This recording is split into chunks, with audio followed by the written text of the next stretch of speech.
New day, new year, same shiny as fuck forehead.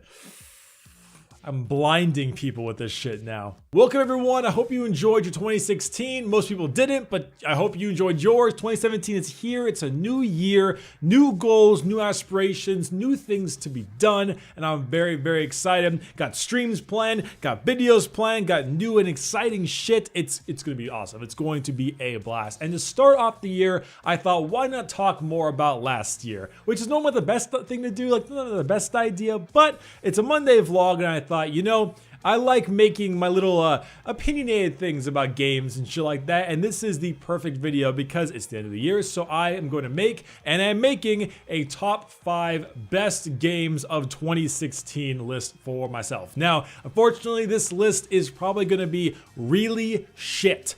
It's probably gonna be very bad because I didn't play like Uncharted, I didn't play Final Fantasy 15, I didn't play any of the really major story games, and these are not like my top 5 games like, you know, in story writing and voice acting and stuff. These are my top 5 games that I just simply enjoyed the most, that I just liked the most, I had the most fun with. Simply put, that's what I want it to be, and that's pretty much what I'm going to do. So you're going to see a lot of games you wouldn't normally see at like the Game Awards and stuff like that. But specifically, we're choosing games that I just really liked playing this year. That's pretty much it. And so, without any further ado, I'm going to start off. I got one honorable mention, and we'll get into the top 5. Now, the first honorable mention goes to Gears of War 4. Now, Gears 4, I had very low expectations for. It was a game developed by a different company. It was like the 4th installment of a pretty well wrapped up 3rd game, and it didn't really center around Marcus so much, center around his son.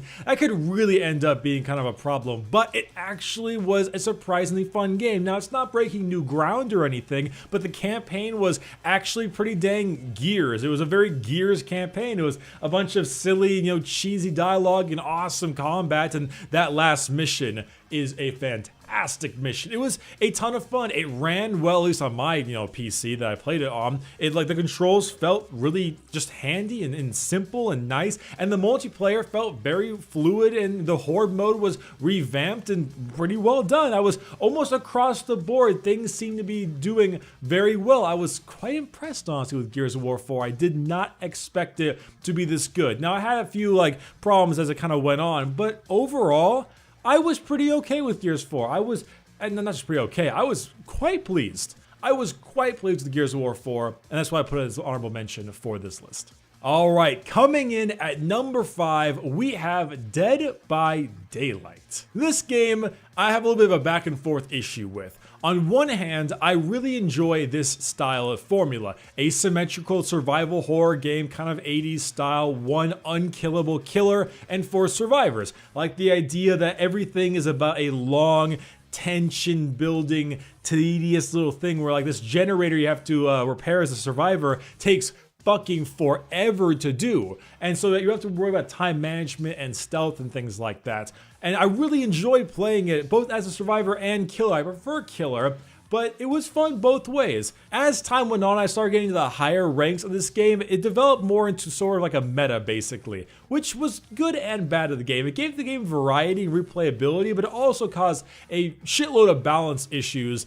bugs, and things of that nature. That's the other downside with Dead by Daylight, is that there are a lot of bugs, a lot of balance issues, and just a lot of kind of bullshit that happens in that game. The game honestly should not experience as much bullshit as it does, but it does. And it can get pretty damn annoying sometimes. But we're basing this on simple fun and amount of hours and things like that, and I played the shit out of this game. It's addicting as hell. I had a blast. I'm a die-hard nurse main. She's the girl, and I fucking love her. Prestige 3 all the way. Huge fan, and even with its massive amount of issues, I still very much enjoy playing the game. That's why it's number 5. At number 4, we have Dishonored 2. Now, Dishonored 2 was everything I wanted it to be. I had high expectations, and they met those expectations. I love Dishonored 1, and I wanted Dishonored 2 to go ahead and embrace and improve upon Dishonored 1 formula. Excellent stealth combat gameplay with a lot of really tense moments and 1.5 million different ways to solve any kind of problem. Some simple, some more complex, but overall creative nonetheless. And that's exactly what what it did.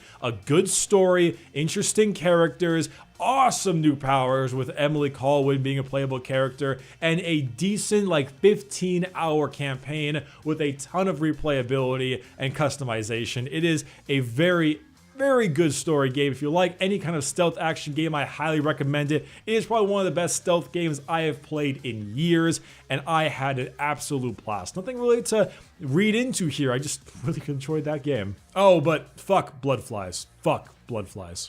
And at number 3, we have Titanfall 2. Now, this one I really struggled between Titanfall 2 being at number 3 or number 2 spot. It was really going back and forth, but at the end of the day, I decided to put it number 3. God, Titanfall 2 is all I've been playing as of lately. I adore this game. I fucking love this game. I play it almost every time I get a chance between rendering videos or something is loading and anything like that. I pop up in Titanfall 2. I can play 1-2 matches, but end up playing like 5 because it's so goddamn addicting. What makes Titanfall 2 such a great game is everything the first game had issues with. Everything was improved on and or fixed in the second game. Almost everything. Burn cars, people didn't really like burn cars, so that was kind of an RNG annoyance. Burn cars, gone. Rodeoing Titans was too one-dimensional, they added the battery system. Campaign was pretty stupid in the first game, they added a full-fledged, like 4-hour campaign. Normally when I say 4-hour campaign, I normally kind of like back up like 4-hour campaign, that's it.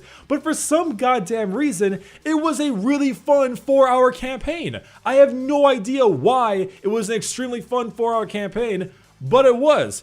Normally 4-hour campaign means bad, but I really had a good time playing the Titanfall 2 campaign. I seriously did. It was a blast for, I don't know why. It was just really fun. And then the multiplayer, oh my god, everything that you want. More Titans. There's now 6 Titans instead of 3. More customization. You got skins, camos, and attachments out the ass. More guns. Whole new gun type with more guns in almost every single category. More abilities. You have boosts now, which give you a whole bunch of new different options. Your ordinate. Oh, there is so much. There is so much that have been added to this game. It is impressive. It is fun. Almost... Even the things like map packs, and there's no season pass, and maps are all free. The only microtransactions they have are cosmetics and like Prime Titans, which aren't any like statistically better. They just look cooler, have different OSs, I believe, and have like cool executions. It's pretty much all cosmetic stuff. And that is just such an impressive and awesome addition to the Titanfall series. It is so upsetting that it has been underlooked as hard as it was. This game is getting a ton of praise, not just from me, but from so many other people, but it was overshadowed by the other like big first-person shooters, Battlefield and Call of Duty this summer. And honestly, that is a crime. I wish more people would buy this game. I love playing it. I adore playing it. Everyone who has bought it because they said like, oh, they watched the video and bought the game has told me they also love it. I really think more people need to play and try this game. It is a blast. And for the number 2 spot, we have Overwatch. Now, this was a pretty obvious idea. It's Overwatch, you know, it's the kind of game that I'm really into. It's a first-person shooter combined with MOBA class-based strategy style game. It's, I don't know how you want to call it, but that's how I want to call it. It is a lot of things I like in a game combined into one, and it's just done and handled really well.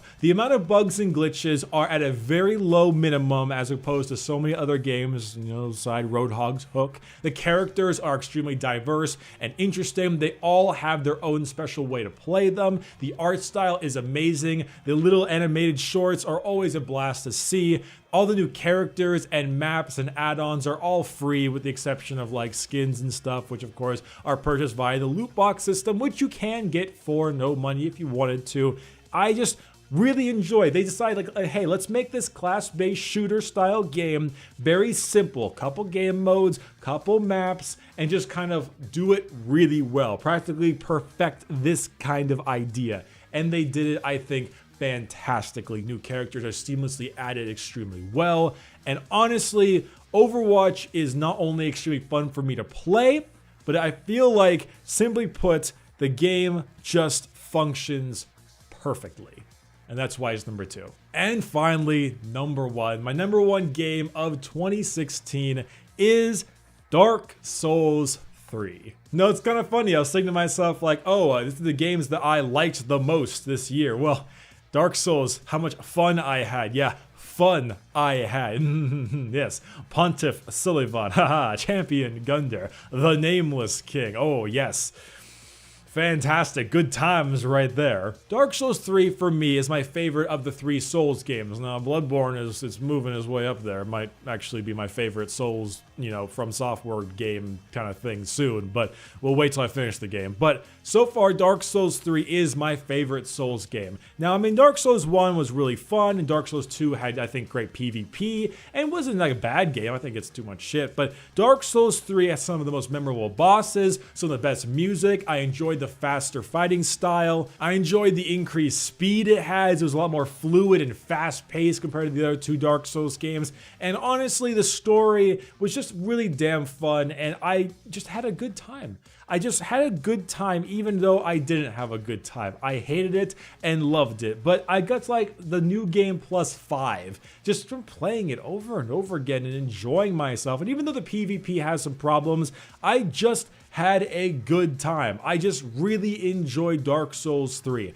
And the first DLC, Ashes of Ariandel, was okay. It wasn't my favorite thing, but I'm hoping with the next DLC, it'll keep adding on to what it gave us, and I just truthfully loved this game, and that's why it's number 1 on the list. So there you go. Told you my list was going to be kind of stupid. I didn't play any of the major games this year because I was too busy working and doing shit like that, but these are the games I played, and goddamn, these are the games I love to play this year. So I'm curious, what's your favorite game of 2016? Just your favorite. Just your favorite, not like a top 5 or anything. Just tell me, what was that game that you had the most fun with? And actually, that's a better idea. The game you had the most fun with. Not just like your favorite overall, but like the one you played and just enjoyed yourself the most this year.